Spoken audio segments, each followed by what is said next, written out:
And welcome back. This is your man Warrior, and I am excited. I've got a ton of videos that have come out and are going to be coming out today. So you're going to have to scour my channel to find all of them and watch all of them because they're all uniquely different. So already I came out with an update video. That one blew up. So if you wanted to know about a little bit about everything, that update video is out there. But I also did a Darth Sion arena trials video. That's actual real live gameplay of him in the arena kicking major butt with one of the newer meta teams that's going to become meta once Sion comes into the game. And then I also just a minute ago made live a video on the new Visa Smar. Now, a lot of people say Visa Smar, including some of the devs called her Visa Smar. I had a few goody nerdies telling me that it's actually Visa Smar. So if you know how to say it, let me know in the comments down below. But Visa Smar, I believe, that video I just made live, that's another arena trials video. It's a really good video for learning. So if you're interested in learning about Visa Smar or Sion in arena, those two videos, the one yesterday and the one today, you guys should go check those out. Today I have another two videos. This will be 5 videos in total, but the 2 videos today, one is just on the kit for Darth Traya. That's the one you're about to see, so you can see what are you gonna get from the raid chase. This is the raid chase, what you're gonna go for, just like Han Solo and General Kenobi. This is the raid chase for the Sith raid. And then the next video, which is probably going to be the most popular video I do out of the 5, is actually the details on the 4 phases of the raid, the characters you're going to face, the special abilities of those characters, and how to utilize them, plus what teams would make the most sense going into the raid. So let's get right into her kit. Her name is Darth Traya. This is not obviously when she was Kreia. This is when she's converted to the dark side and is part of Sith and part of the Sith Triumvirate. So she's going to be a Sith support. She's going to be your leader once you acquire her for sure. I think the Sith Triumvirate with her as the lead, Darth Traya as the lead, with Sion as the tank, and with Darth Nihilus there, the 3 of them are so powerful. I don't think it's going to matter a ton who you have in the 4th and 5th slots. This is going to be similar synergy to Jedi Training Rey with R2 and BB-8. As far as kind of that awesome synergy. The issue is this one's going to be significantly more powerful than the Jedi Training Rey combination. So pretty cool. You can see her with her 3 purple lightsabers. She's got a basic, 2 special abilities, so 3 basic, type of attacks, and then she has a leadership and a unique. So let's get right into it. So for abilities, it's called Deceptive Strike. You can see she actually sends like an electricity bolt through the ground over to the individual and hits them. Now, it doesn't show damage and stuff because this was a GIF made out of the developer account where they don't have everything finalized yet. So remember, everything's subject to change as always, but the basic text shouldn't change. So she deals special damage. Now remember that because you're going to want to mod her for special damage, not physical. That means you're not going to put critical chance and damage on her. You're going to put offense if you want to make her do a lot of damage. And side note, a lot of people are wondering, as a leader, what's her role? Her role as a support and as a leader is going to be your main damage dealer. That's right. She's going to be crazy when it comes to the damage, especially because she has stacking offense. We're going to talk about that in just a minute. All right, so this special ability on her basic, it dazes the individual for 2 turns. That's a pretty awesome debuff. I love daze as a mechanic. It also says Traya will inflict all debuffs on allies to the target enemy for 1 turn. So you know how Cassian kind of takes that bomb, throws it, and debuffs the other team down kind of pretty good? Well, she takes all the debuffs from her team and throws it on to the individual she's targeting. So everything that the opposing team's trying to do against you, she's going to pull, stack, and throw back. Now think about the Darth Vader and Emperor Palpatine teams. She's going to drag all those debuffs off of her team. Well, they'll stay on her team, but she's going to grab those and she's going to throw or inflict those exact same debuffs to the individual target. So this is pretty devastating if you think about it. If any debuffs were inflicted, and of course she's going to inflict debuffs because inevitably she's pulling something off of somebody from your team, it's going to reduce the cooldown of Sabre Storm by 1. So her Sabre Storm is her first basic, and so that is really, really cool. Her basic's going to reduce the cooldown. So you can see that multiple characters have this ability on their basics now to reduce the cooldowns of their special as long as whatever that special procs. So let's go ahead and get into her first special called Sabre Storm. Now, Sabre Storm doesn't actually have a GIF. You can see it just has .gif because the GIF's missing. Sabre Storm, and the only way I can do is explain it. When you do it, she kind of goes, yo, and the 3 purple sabers just go over to they fly through the air. They just, you know, hack up an individual and they fly back. And it's really, really cool looking. But that particular ability, Sabre Storm, is going to deal special damage again, special damage to a target enemy and inflict tenacity down for 2 turns. So tenacity down isn't necessarily a really phenomenal buff in PvP per se, but in PvE, it's actually a really awesome ability, especially with a lot of the new raid bosses. They've got such high natural tenacity. Being able to put that tenacity down is going to really help aid in applying those debuffs that you're trying to it. It says if she has full health, and we're going to assume she does, it will deal damage an additional time and inflict ability block. So tenacity down for 2 turns, ability block for 2 turns, and deal additional damage. So she'll hit twice. So that's really cool. Now, if the target is buffed, which most of the time they become buffed, it will deal damage an additional time and inflict healing immunity for 2 turns. So let's pretend that, you know, she has full health and they have a buff, and that is a very strong likelihood, especially early in the arena battle or even in PvE. She's going to actually inflict 3 total debuffs: the tenacity down, the ability block, and the healing immunity. Healing immunity solid, ability block is solid, and all of it's for 2 turns.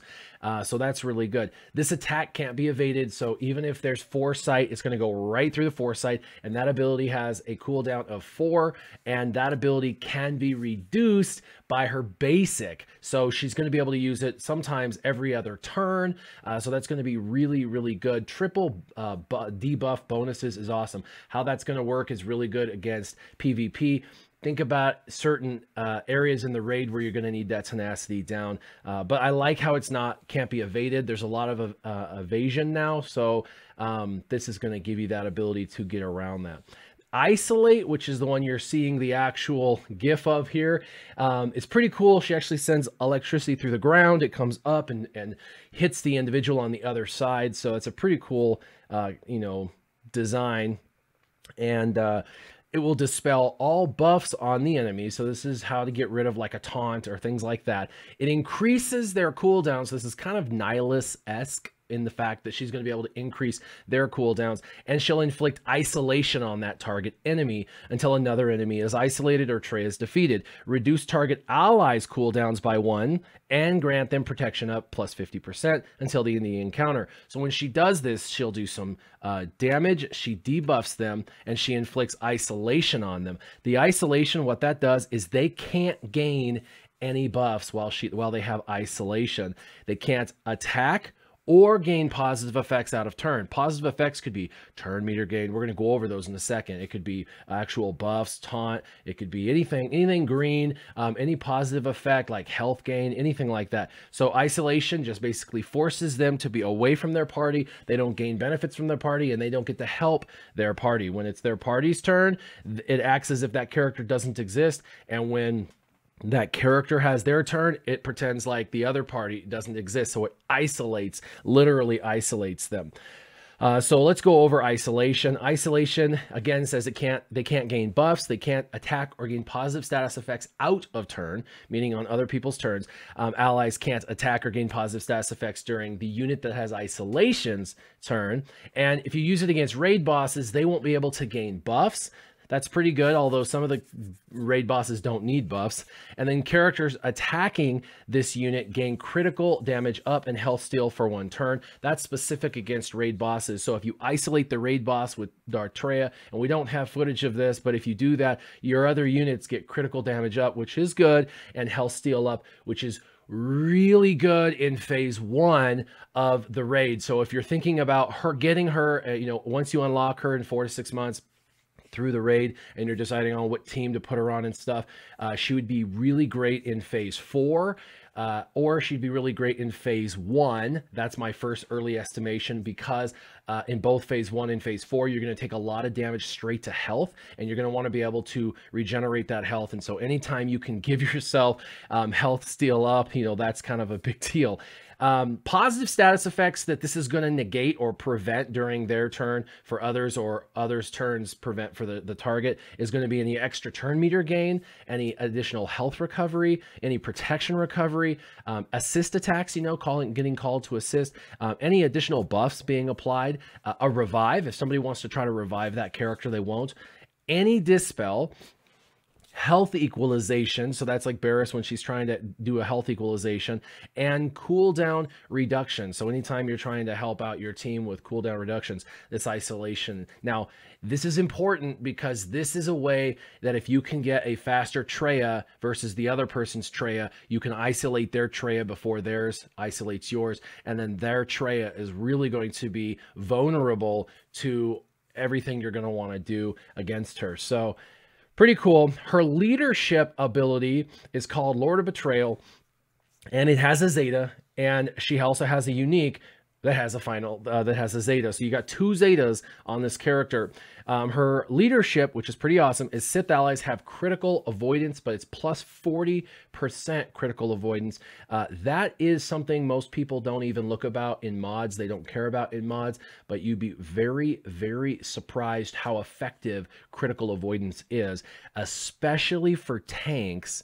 And think about the Sith tanks like Sith Trooper, and of course now Darth Sion underneath her, and her giving them critical avoidance with their armor, you know, and their defense, 100% defense. This is just craziness, because they're almost never going to get critically hit, which means people are going to be physical damage dealers are going to be doing almost no damage to these tanks under her lead. So the team that's good is going to get even better. She also gives them potency, 40% potency. That's a really stout amount of additional potency. It really helps for anybody who doesn't have enough potency on all their characters, because they're really going all in on, like, maybe, you know, crit damage or offense mods or something like that, and maybe they just don't have the potency on their characters where they'd like them. It also says when a debuffed enemy takes damage, we're going to assume that happens a lot because we debuff the heck out of our opponents, right? All Sith allies are going to recover 10% health. Again, that is another really good thing for the raid, both in phase 1 and phase 4, being able to recover that health, because in those phases you'll die from the inside out. Your protection will mean nothing. All the damage is going to go straight to health, which is horrible, and it makes it a really fast battle. We're going to get into that in the other video, so you'll have to follow me over there.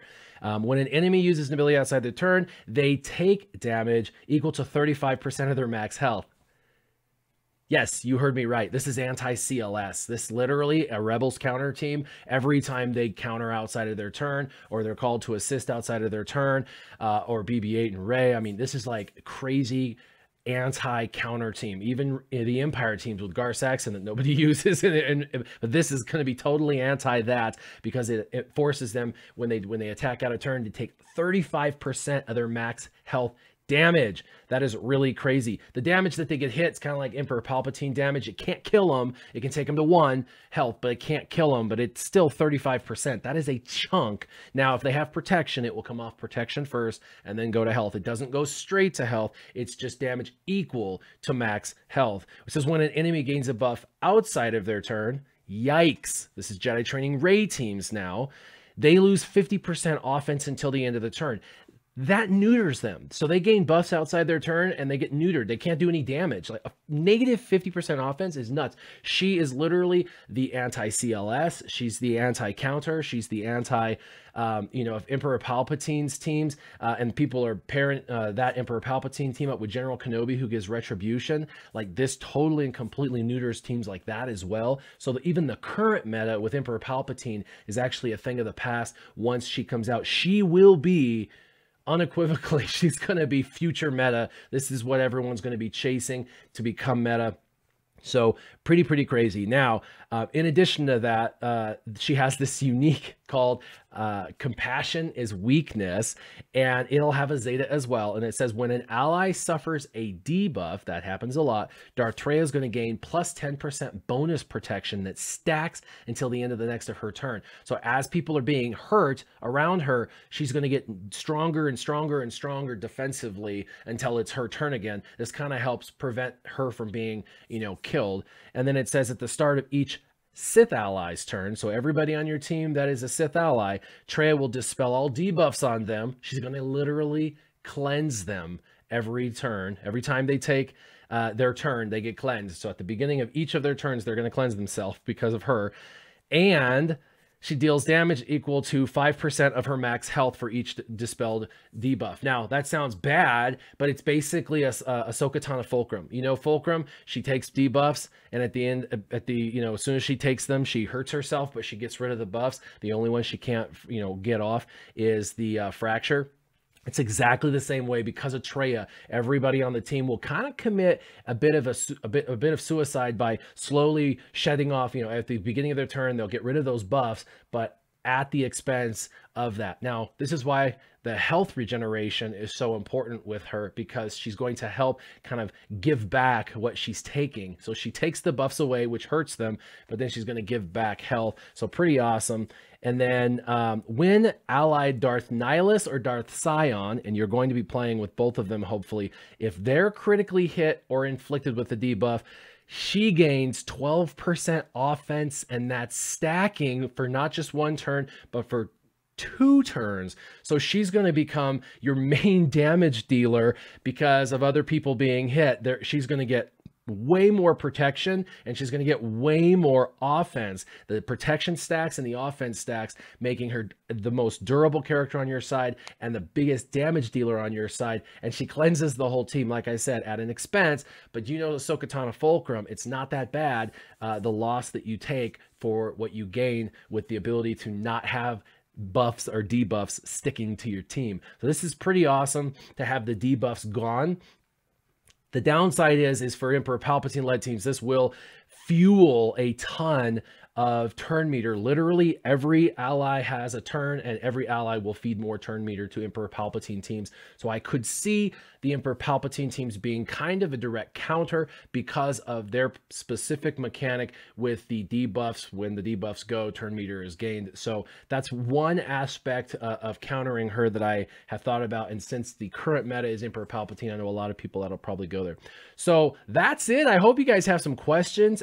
She's pretty amazing. I love the graphics. I'm sorry you didn't get to see the sabers flying through the air, but I will tell you the next video that's coming out literally at the exact same time as this one is going to have raid information, and it's going to have those animations of those sabers going through the air. So check that out. As always, leave comments down below and keep your gaming on. Warrior out.